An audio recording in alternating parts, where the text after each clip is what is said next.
What if I told you that the only thing holding you back is the doubt in your mind? Let me share a story with you. In a small town, two best friends, Sam and Jake, did everything together. Sam was 7 and Jake was 11. They played, explored, and dreamed big. One afternoon, they ran into the forest, excited for an adventure. As they ran, Jake jumped onto a big rock, but suddenly the ground gave way beneath him and he fell into a deep hole hidden under the leaves. Help! Jake shouted. I can't climb up. Now imagine being Sam, your best friend is stuck, your heart races as you see him struggling.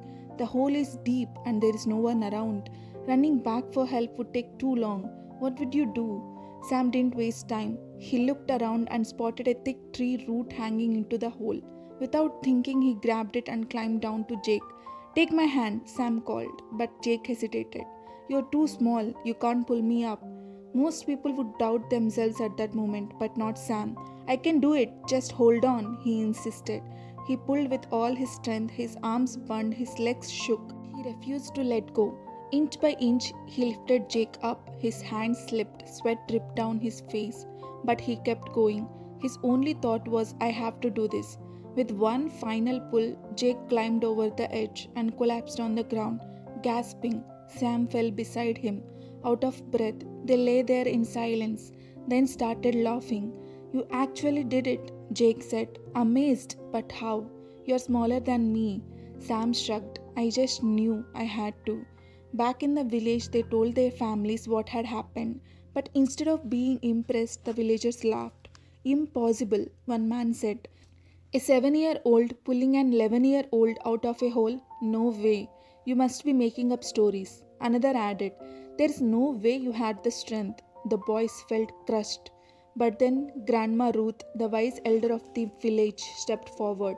She smiled and said, the question isn't how he did it. The real question is why he was able to do it. The crowd fell silent. She continued, at that moment, no one told him he couldn't do it. No one said he was too small or too weak. He simply believed he could, and so he did. Now think about that for a second. How many times have you stopped yourself because you thought you weren't good enough? How often has doubt kept you from trying?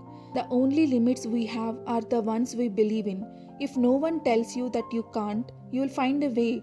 Doubt makes us weak, but belief makes us strong. So believe in yourself. If no one tells you that you can't, you will discover that you can. And when you do, nothing will stop you. If this story inspired you, please like this video, subscribe to the channel and hit the notification bell so you never miss another powerful story. Let's grow together. Thank you for watching.